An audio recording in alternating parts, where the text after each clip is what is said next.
bonjour à vous, bienvenue si vous nous rejoignez sur France 24.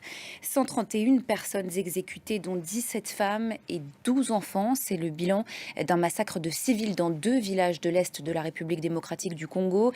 Selon une enquête de l'ONU, je vous le disais, l'organisation accuse la rébellion du M23, un mouvement de rebelles Tutsis qui a repris les armes il y a quelques mois dans l'Est du pays. Natacha Milray. Et on va plus loin sur cette question avec vous, Alessandra Giudice. Andrea, bonjour à vous.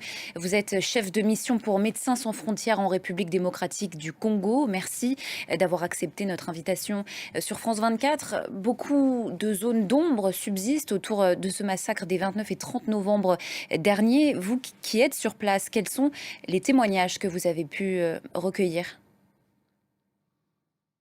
Alessandra Giudice Andrea, chef de mission donc pour Médecins sans frontières en République démocratique du Congo.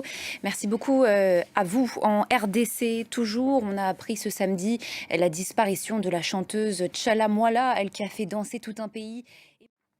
Cette question maintenant en pleine Coupe du Monde, le Qatar a-t-il corrompu des élus européens? C'est du moins ce que laisse présager une enquête menée depuis plusieurs mois par la justice belge. 5 personnes ont été arrêtées, dont une vice-présidente du Parlement européen. Le détail avec Natacha Milray. Une page de football maintenant avec ce match XXL ce soir pour les Bleus, France-Angleterre. Un duel de voisins en quart de finale de Coupe du Monde. Après l'élimination hier du Brésil, les Bleus de Kylian Mbappé visent la demi-finale. On retrouve notre envoyé spécial au Qatar, Elliot Samuel. Bonjour à vous.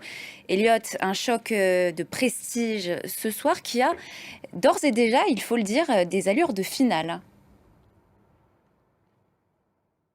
Elliot Samuel, envoyé spécial pour France 24 à Alcor au Qatar. Vous suivez bien sûr ce match pour notre antenne. On vous retrouve tout au long de la soirée. Le cœur des supporters qui va battre très fort aussi.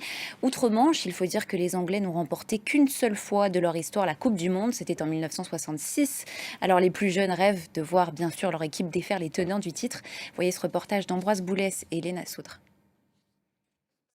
Prochain journal dans 15 minutes.